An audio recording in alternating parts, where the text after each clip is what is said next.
Talk about what are going to be the important issues after the European elections on the European political scene. Please, Right. Thank you very much, and thank you also to the organizers for the invitation and the opportunity to contribute to this interesting conference.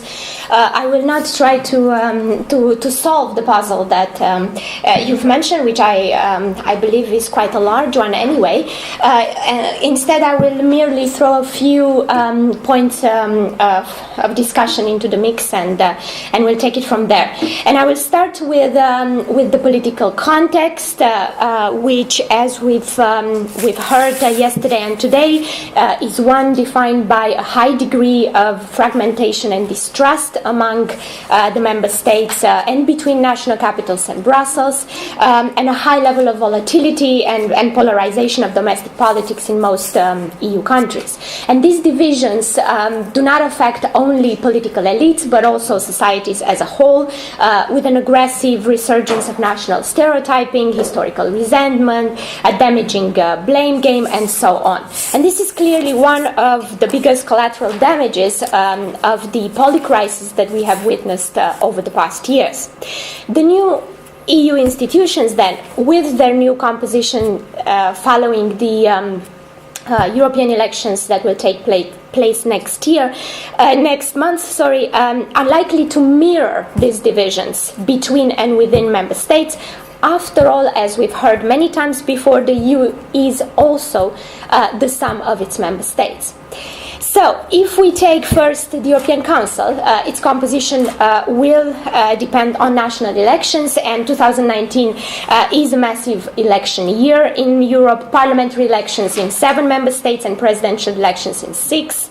And we know that across Europe, the average share of vote for populist parties of various stripes and persuasions contending national and, for that matter, also European elections has more than doubled since the 1960s, and during the same period, their share of seats has tripled. At present, this type of political party enjoys the strongest representation ever, and this could, of course, affect the composition of the European Council too in the next political institutional cycle. Yet, the success of these parties should also be put into perspective, because, as Kasmude argues, they still only represent a loud minority.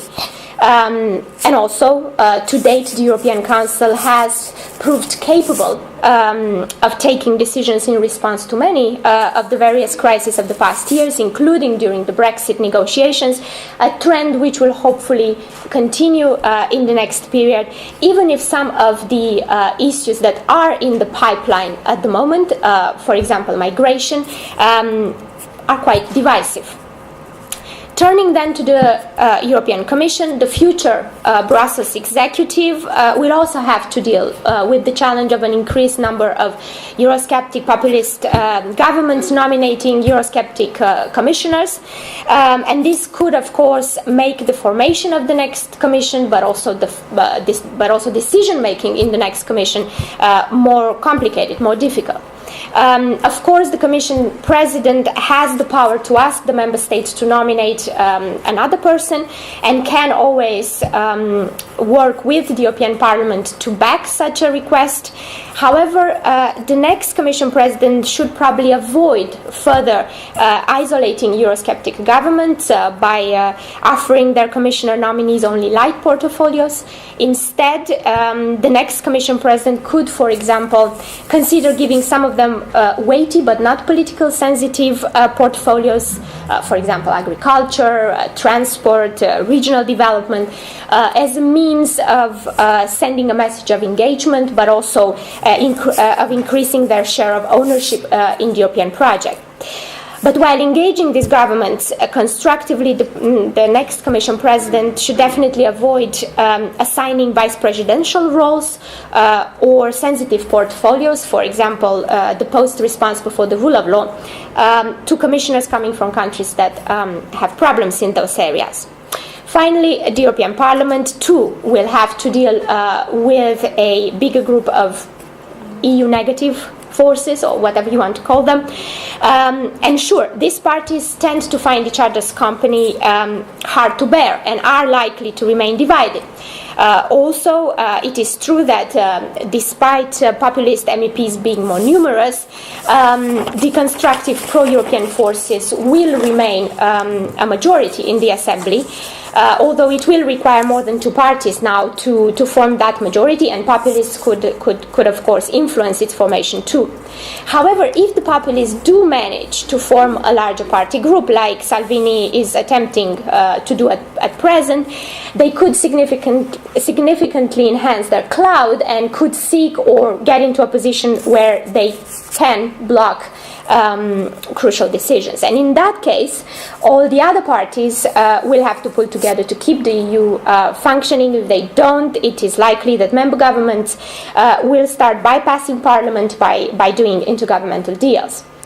Thus, a complex constellation of forces could develop with more ad hoc coalitions across traditional party divides in the new EP, and of course also the influx of a large number of EU-phobic members might also give a harsher and more controversial tone to the debate in the new assembly.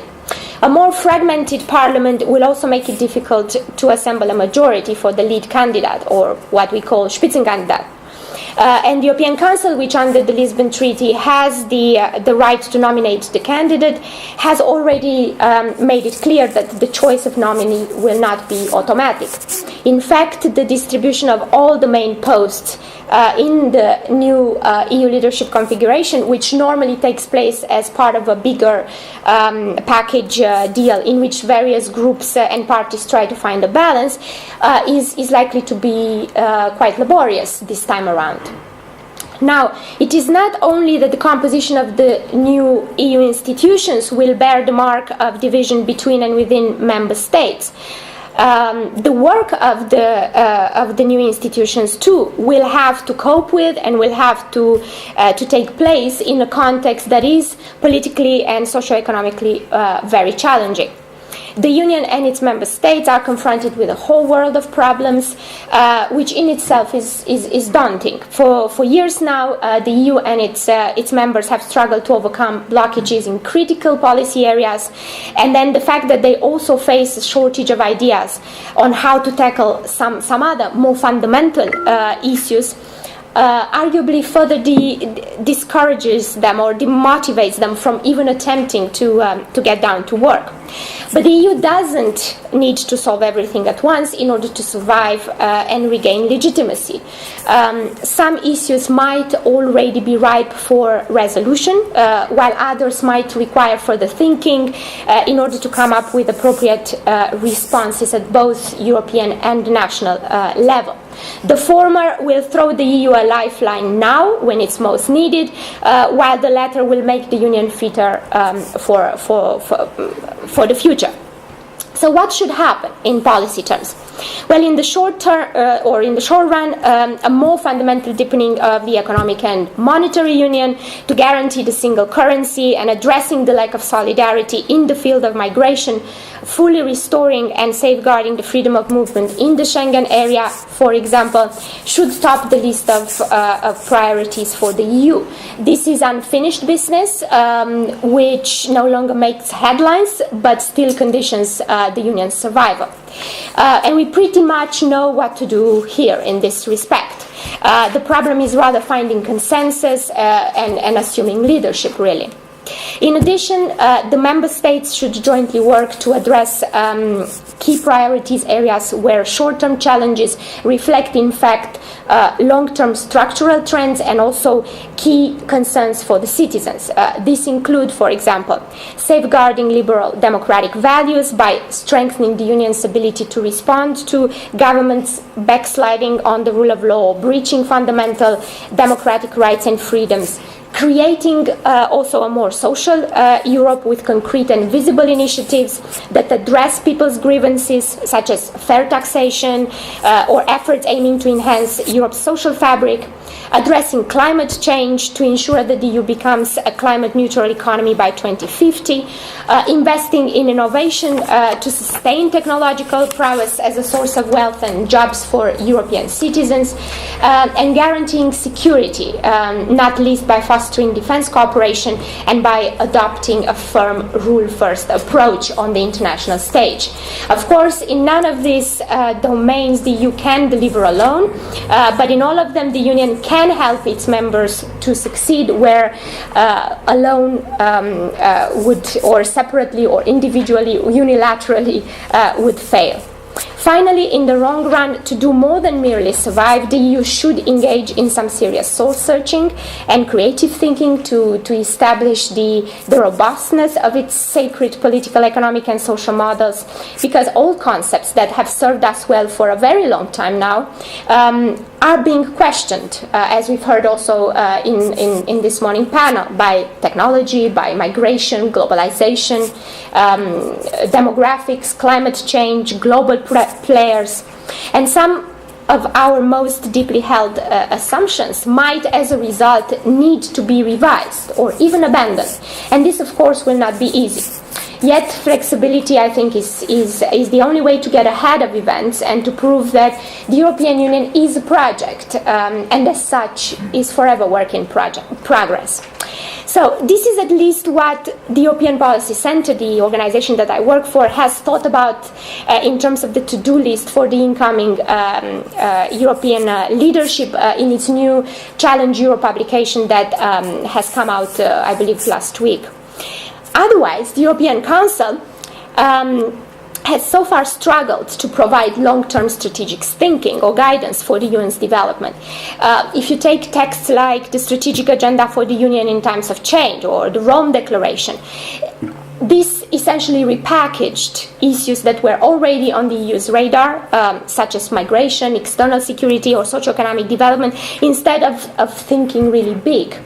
And although the reform debate has intensified thanks to Macron's grand pro-European initiatives, if we take, for example, the Messeburg Declaration of June 2018 or the European Council meetings of the same month, this confirmed, in fact, fears of sharp divisions among the member states, and hence the difficulty of the EU to take any significant steps forward in the foreseeable future. The aspiration of the Romanian Council presidency then and of the Commission to fix the European agenda for the next 5 years at the Sibiu summit, which will happen on 9th of May, is then quite exaggerated and probably will lead to deflated expectations. The agreement of the next multi-annual financial framework for the period 2021-2027 is perhaps the best opportunity for the European Council to prove that it can actually define the EU strategic priorities for the coming years. However, Juncker's proposals here, for example, to reduce expenditure on agriculture and cohesion to the benefit of innovation, of investment, of migration and other policy domains, has not really gone down well with the member states. The link between the rule of law and the allocations of funds is another bone of contention. And obviously Brexit doesn't help, adds another layer of complexity. But EU leaders must demonstrate ability to follow through here, and not only in an attempt to secure the best possible budgetary position for their country. This, I think, will be the first major test in the new political institutional cycle, and failure on this will mark a bad start for the whole thing. Overall, then, the member states tend to share in the understanding that the focus should be on dealing pragmatically with the present difficulties rather than worrying about a new bout of constitutional mongering and of course, possibly new referendums. Fully fledged treaty reform is thus not in the cards for the next period, which in the end limits the ambition of the reform project, limits the realization of Macron's more recent call for a European renaissance, and ultimately it limits the ability of the EU to guarantee the resilience of its political, economic and social models in the changed circumstances of our world. But even if there is no appetite for substantial treaty change or changes in the coming years, and the approach will be pragmatic when it comes to policy innovation, a number of institutional changes or continued developments can still happen within the current, or can still be accommodated within the current treaty framework. And I will conclude my contribution by mentioning just a couple of such examples.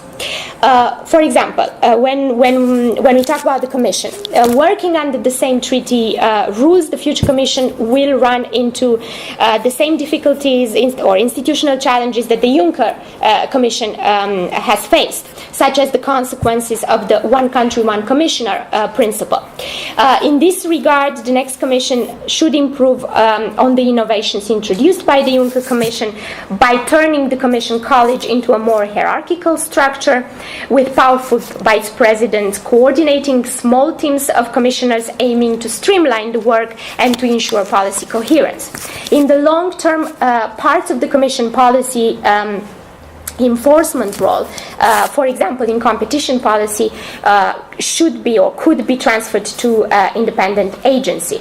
Also, since there is little support for a double-hatted president combining the roles of the European Council and of the Commission President, it is important that the European Council and the European Commission strengthen their cooperation, building on what has already been achieved, because now, at present, or what we've seen during the past term, the President of the European Council and the President of the Commission have started to meet regularly, as actually on a weekly basis, and have been working to build trust across the two sides of the Rue de la Loi. And this collaboration has actually really paid off and been very smooth in the context of Brexit, and should be fostered and continued also in the next period. Here, the position of the semi-president, semi-permanent full-time president of the European Council, I think is crucial for how the institution works, and the profile of the incumbent is likely to be discussed again when a successor to Donald Trump will be appointed in November 2019. Donald Trump. Yes. Donald Tusk, of course. So questions come to the fore. Should it be a high-profile politicians, I don't know, Tony Blair, Merkel, Sarkozy, carving out a considerable degree of independence and freedom of action, or should it be a person that is able to, bang heads and find compromises, like the first two semi-permanent presidents, Herman Van Rompuy and Donald Tusk, have been. EU leaders tend to prefer continuity, but in today's world, the future president should probably be given some leeway in taking greater risks and in putting forward solutions on divisive political issues, as well as assuming a greater role in foreign and security policy. We shall see how that goes. Finally, and this is really my final point, the link between the European Parliament and the European Council has been strengthened over the past years through higher level of face-to-face interaction, and this should continue also in the next period. The European Council President frequently comes to the Parliament to speak about developments and to discuss and about discussions that take place in the European Council. Individual members of the European Council show a growing interest in appearing before the Parliament, and the Parliament President addresses national EU leaders before the European Council meetings begin and engages in short debates with the heads of state and government. And if we take the Brexit negotiations, I mean, they really broke ground in this respect with regard to the relations between the two institutions, because now the Parliament's Brexit negotiator, Guy Verhofstadt, participates in the Sherpa Coreper meetings that prepare the European Council meetings.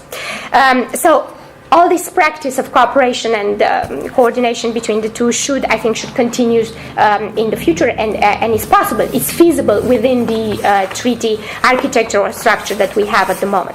I will stop here, but you will be able to read more about all of these proposals, ideas, and also about other ideas in the EPC's publication, New Challenge Europe publication. Thank you.